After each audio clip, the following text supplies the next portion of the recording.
Hi everybody, and welcome back to my channel. That's right, I've returned with another video. I know all of you are so angry now that I am back on YouTube again. I know all of you are just so pissed off that I'm here.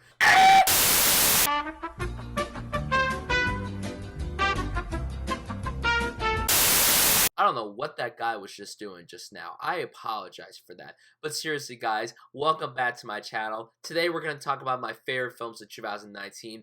That's right, guys. I wanted to come back just for this brief time to tell you guys my favorite films from this year because I saw so many great films this year. I thought this was a fantastic year for film. We had so much quality stuff come out this year. Maybe not so much in the blockbuster territory, and that's okay.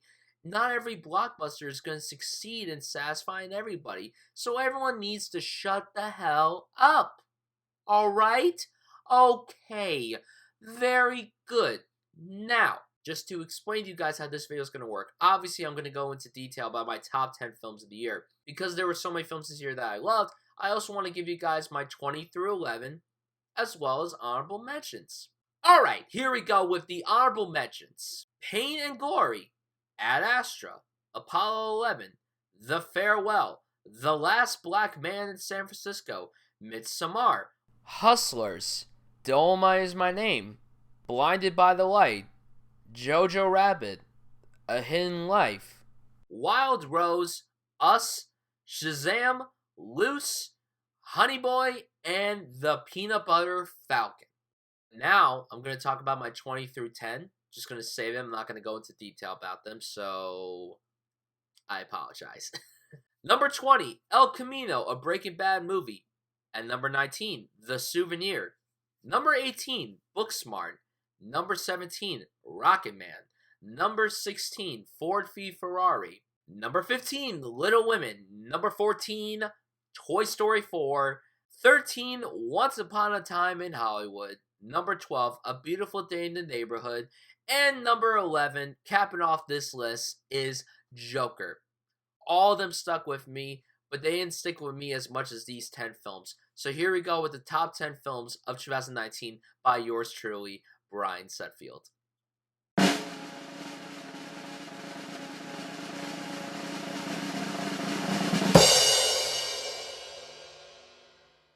Kicking off the list at number 10 is Avengers Endgame. This is unfortunately the only blockbuster I have on this list. I grew up with this franchise. I was 10 years old when the MCU started, and I never thought that the franchise would go where it went. And to have the culmination of a story that was set up 22 films prior is insane to me, how they did it so well. You have to give so much credit to the Russo brothers for taking all these characters and then bringing them together to conclude this big story arc that started over 10 years ago. It was very emotional. It was very powerful. It was really entertaining. It was really exciting. It was unpredictable. I was in love with Avengers Endgame when I saw it. I literally saw it with all my friends opening night, and we all had such a great time together. I loved pretty much every single second of it. The climactic fight at the end is unbelievable. And for this film being 3 hours, I was immersed from start to finish. I was a big fan of Avengers Endgame, and I'm very glad that I got to keep it on my top 10 list, because it definitely needs to be recognized as not only probably the year's best blockbuster, it's one of the best superhero films, one of the best comic book films, and one of the best blockbusters this decade gave to us, for sure.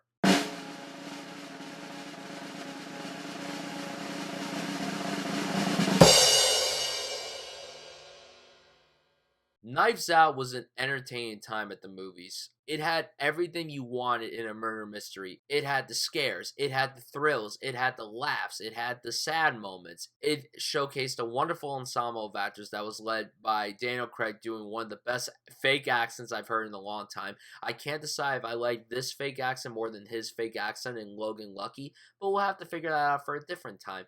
The standout of the film was Ana de Armas, who was wonderful in this film. She's the heart and soul of Knives Out. Her character is really interesting. I loved all the characters in this film. I really liked how smart this film was, and considering Rian Johnson made it, a lot of people probably went into this film being like, oh, I don't want to watch this because The Last Jedi sucked, blah, blah, blah. He ruined Star Wars, blah, blah, blah, blah, blah, blah, blah. I'm gonna say this right now. He's a strong filmmaker outside of Star Wars. Say what you want about The Last Jedi, and sure, I wasn't a big fan of The Last Jedi. Although, if you go on this channel, I did put it on my top 10 list that year, but I regret that choice very much. Oops. Knives Out was just a good time at the movies. It was a killer good time for everybody. I had so much fun with it. I haven't been able to see it again, but I do hope I get a chance to watch it one more time before it leaves the theater. It was just an entertaining, good old time at the movies. And for it being a murder mystery, you could tell that it's paying homage to Agatha Christie stories, but it's not necessarily copying those films, those books, those stories. It's doing its own thing while still being inspired by her stories, which I thought was really impressive. I thought Knives Out was a great time.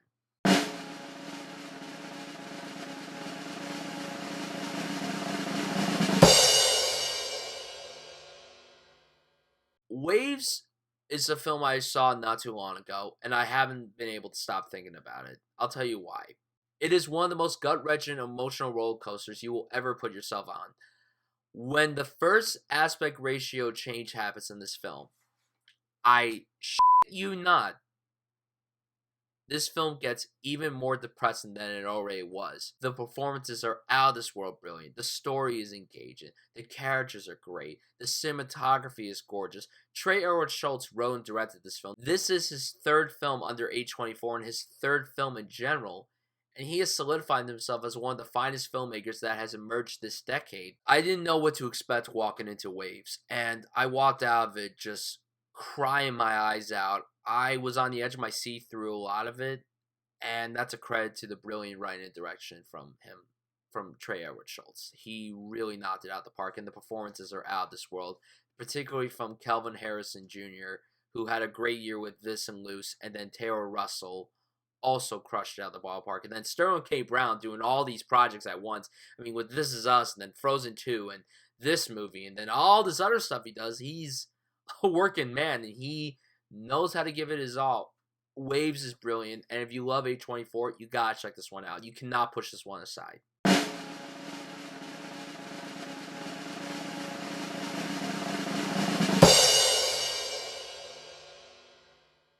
Portrait of a Lady on Fire was a film I was lucky enough to watch at the New York Film Festival. Celine Sciamma, I think that's how you pronounce the name. If it's not, I apologize. I'm really sorry about that. This was a slow, powerful film. One of the most seductive films I've watched in my life. I haven't felt this way since I saw Call Me By Your Name 2 years ago. And if you guys remember, that was my favorite film of 2017. Portrait of a Lady on Fire is brilliant. It's a beautifully shot film, wonderfully acted by its two leads, absolutely engrossing. It's extremely slow.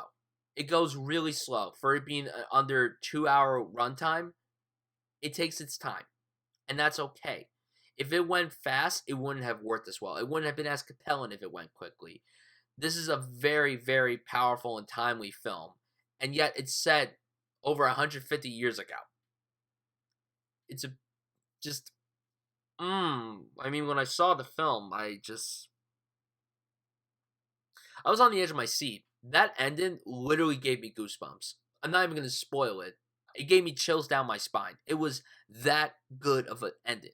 It was that good of a film.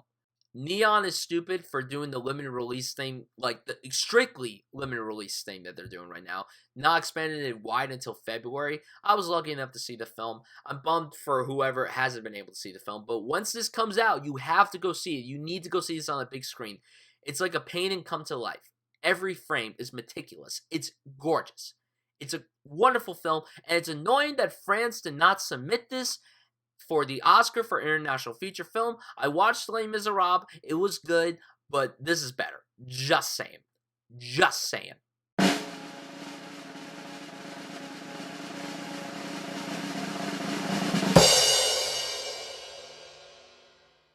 1917 is the most recent film I saw on this list. I only saw it at the time of this recording 2 days ago, and it hasn't left my mind since. It's one of the most immersive, exhilarating experiences I've ever had in my life watching a film, especially on the big screen. Roger Deakins is the goddamn king of cinematography.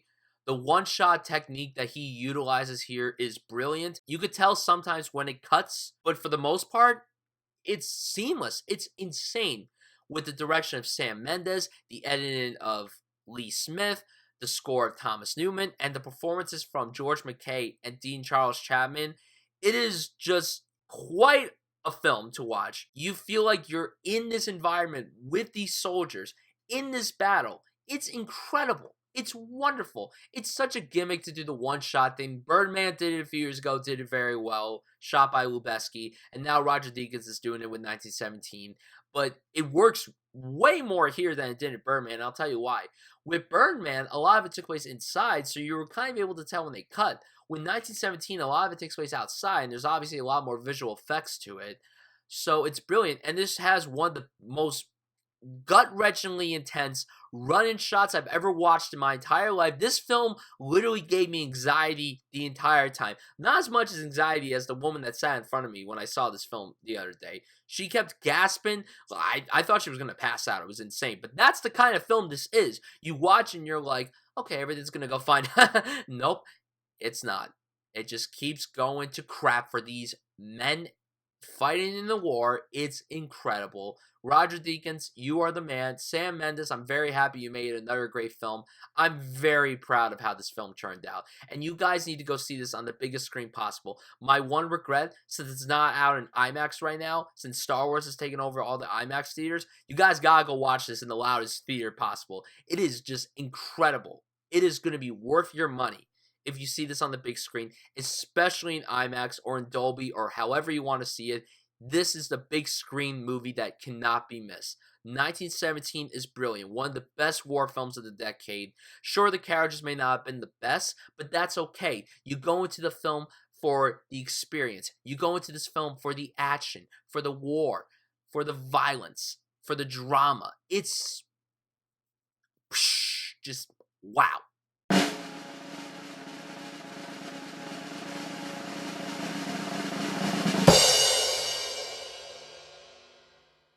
If you were to ask me what the most terrifying film of the entire year was, The Lighthouse takes that spot hands down. Robert Pattinson and Willem Dafoe give career best performances here, especially Robert Pattinson, who really should be getting a lot more buzz for this. The fact that he isn't is actually really baffling to me. This is a one-way train ticket to insanity that you just don't want to end. It's so immersive. It's insane. It is really terrifying. This film is insane. It's ridiculous. It is bonkers to the wall. It is wonderful, though. It is meticulously shot, wonderfully written and directed by Robert Eggers, and this is only his second film. This guy has only made 2 films, and he's already emerging himself as one of the finest horror filmmakers we've ever had. This is an incredible homage to the classic horror films of the 1920s and 1930s. It is shot to look like it was made during that time period. It is shot on old film, old lenses. It is insane. The dedication that Robert Eggers puts into his work is wonderful. It's a very terrifying look at 2 people isolated on an island when they're not supposed to be there for a long period of time. It really, really is impressive stuff. And it has some of my favorite scenes of the entire year. I saw this film twice in theaters, and I got goosebumps both times. Even when I knew what was going to happen on my second viewing, I still got chills. Like, I could not breathe when watching this film. It is ridiculously good. It's annoying that the Academy's not going to recognize a film like this, because it's too weird for them, too provocative, too mind-bending. Just shut up. Like, you're dumb.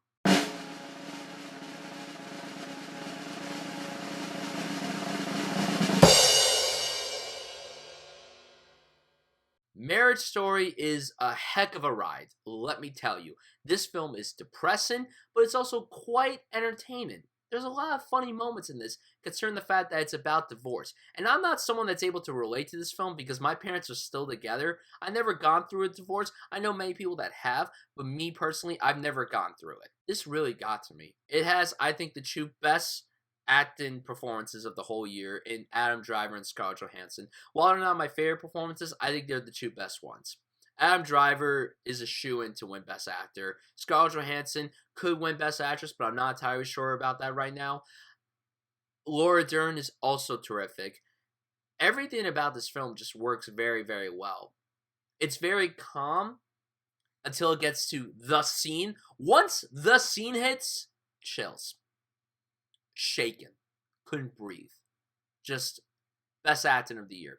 Best acted scene of the year. Noah Baumbach is brilliant. I've loved pretty much all of his films. This is his best film to date. This is his most personal film to date. Just truly spectacular stuff. And the best thing about this film, in my opinion, is that it doesn't tell you who to side with. They're not like, oh, you have to side with Charlie. Oh, you have to side with Nicole. It doesn't tell you that at all. Most films that tackle divorce, they're like, oh, you have to root for this guy, or this girl, or that person, or this person. But not Marriage Story. Marriage Story doesn't do that. And I was really impressed with that. Noah Baumbach's just one of the best filmmakers working today. Very versatile. He could write comedy really well, and he could write drama very well. And those are the best kinds of writers, when you could do any genre seamlessly.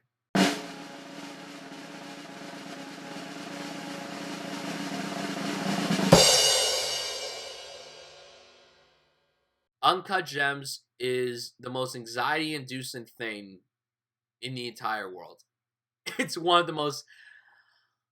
Oh man, what a roller coaster this was. This was truly wonderful. Adam Sandler gives my favorite lead actor performance of the entire year. Again, it may not be the best acting, but it's my favorite. Howard Ratner is a great character. He does the most despicable things, but yet you care about him because you feel for him. He's in a lot of debt, owes a lot of people money, making all these illegal bets, but yet he just wants to fit into this environment that he clearly is not suited for. The Safdies once again create a high-octane thriller set in New York.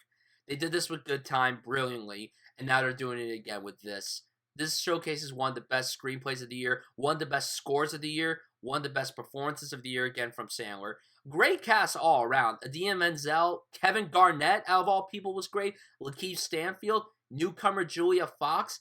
This film was wonderful. And then there was a cameo from The Weeknd. Even The Weeknd was in this, and he actually crushed it for his little time on screen. I just thought this was a very smart film. It was filled with so much anxiety-inducing sequences. It was high octane from start to finish. It was very unpredictable, and it was on the edge of your seat the entire time. And it was also super loud.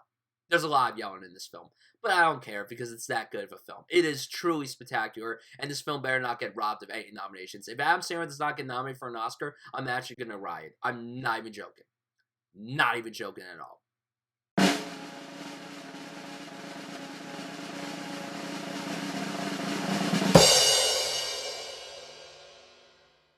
The Irishman is truly something special. As a big fan of Martin Scorsese, as a lifelong fan of Scorsese, this is a project that was clearly special for him. 3.5 hours, this gigantic epic, spanning over the course of 60 years, following Frank Sheeran. It's one of his best films. It's one of the best films of the decade, in my opinion. This is a beautiful ode to Scorsese's gangster films, but also his career as a whole. He has never tackled a film like this before in the gangster genre. All of his films involving the mob, gangsters, crime have all been quick, fast, in your face, but this is a calm, laid back, layered film. Subdued, mature. Robert De Niro, Al Pacino, and Joe Pesci, all of them are fantastic, given performances of their careers. They are equally wonderful. The screenplay, top notch. The direction by Scorsese, terrific. The visual effects, I was really impressed with the CGI for this film. I was very worried going in, but I ended up being really satisfied. There were some shots that I wasn't really a fan of with the de-aging process. There were some shots where, you know, they walked like they were old, but they were supposed to be young. I was able to push that aside. I also was lucky enough to see this at the world premiere at the New York Film Festival. First screening in the entire world. Audience screening. Scorsese and the entire cast came on stage before the film started. It was one of the most surreal experiences of my entire life. And it's honestly one of the reasons why I'm so grateful to be a fan of film, studying film, talking about film. Like, I'm so grateful to have had experienced that. I was just really impressed with The Irishman, and I'm glad that it's doing well at all these award shows. It's going to do very well at the Oscars. It's going to probably get the most nominations.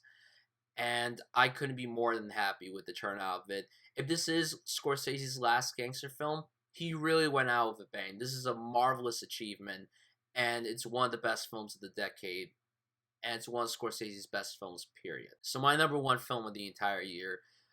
I also saw this at the New York Film Festival. Keep in mind that half the films I saw on this list, I actually saw at the New York Film Festival. So I saw my number one, I saw Uncut Gems, Irishman, Marriage Story, and Portrait of a Lady on Fire at the New York Film Festival. This particular film, though, got so much praise before I went to go see it. It was playing at all the film festivals all over the world, ever since Cannes.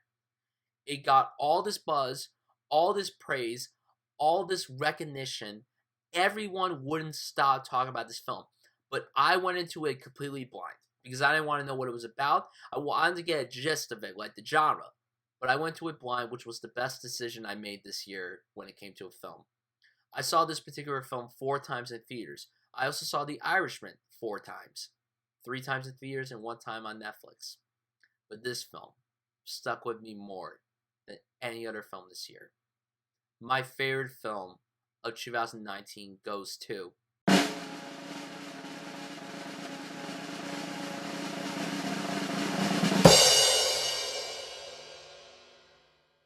Parasite. Really is a game changer. The fact that it's my number one is really saying something for me. Sad thing about me, I'm not a big foreign film watcher. I don't hate foreign films, but I'm not in love with them like I want to be. I've loved a handful of them. Roma was in my top 10 of last year. And keep in mind, Roma almost won Best Picture, but I think Parasite has a stronger chance of winning Best Picture. This film is very timely. It's super entertaining. It's very powerful. It's really intense. It has a lot of social commentaries attached to it. Say what you want about the characters. Regardless, though, this is an awesome film. Somehow, for it being entertaining and very relevant, keep in mind, it's also really scary and it's really depressing. First act is hilarious. Second act is intense, and the third act is depressing. This thing starts on a happy note and it ends on the most depressing note possible. Bong Joon-ho was able to balance genres so seamlessly. The guy's a genius. I've liked all the stuff that I've seen from him prior to watching Parasite, and now I want to watch more of his stuff. I believe this film is going to do extremely well at the Oscars in February. It's already getting all this praise. It got a SAG nomination for Best Ensemble. The cast here is impeccably great. The cinematography is just strikingly beautiful. The production design is immaculate. Everything about this film just works. The dialogue, the story, the pacing. This film is truly spectacular. It is unlike any foreign film I've ever watched. In my opinion, it's the best foreign film of the decade. And it's one of the best films of the decade, period. I just made a top 50 of the decade list, which, by the way, you should check out. I put Parasite at number 8. Number 8. It's my favorite film of the year. It's one of the best films of the decade, and I would even go to say it's one of the best films of the century. Parasite is a true masterpiece. And I don't like to say that about many films, but Parasite really is a masterpiece that everybody should watch. Foreign film fan or not, you have to check out Parasite. It is truly something revolutionary, and Bong Joon-ho is a goddamn king. Hashtag Bong Hive. So yeah, guys, that is the end of this video. Those are my favorite films of 2019. So people, that is the end of this video. Those are my favorite films of 2019. Thank you guys so much for watching this video. I really appreciate it. I want you guys to tell me your favorite films of the year. I want you guys to tell me your opinions on my list. If you don't agree with my list, that's totally fine. But I'm very satisfied with this list. I'm very proud of it. I loved a lot of films that came out in 2019. And I could not be more than happy with this being the last year of the decade. When you end on a high note with films like Parasite, Lighthouse, Marriage Story, Irishman, Uncut Gems, 1917, Waves, Portrait of a Lady on Fire, Joker, Beautiful Day in the Neighborhood, Once Upon a Time in Hollywood, the list goes on and on. It is truly a special year. I'm very grateful as a film fan to have seen these films, to experience the stuff that I've experienced by going to the New York Film Festival, meeting all these people. I am eternally grateful for everything in my life, but I am so grateful to be an admirer of film. Thank you guys so much for watching this video. Seriously. I will see you guys in the new year. Happy New Year, and also new decade. Have fun, guys. Thank you so much.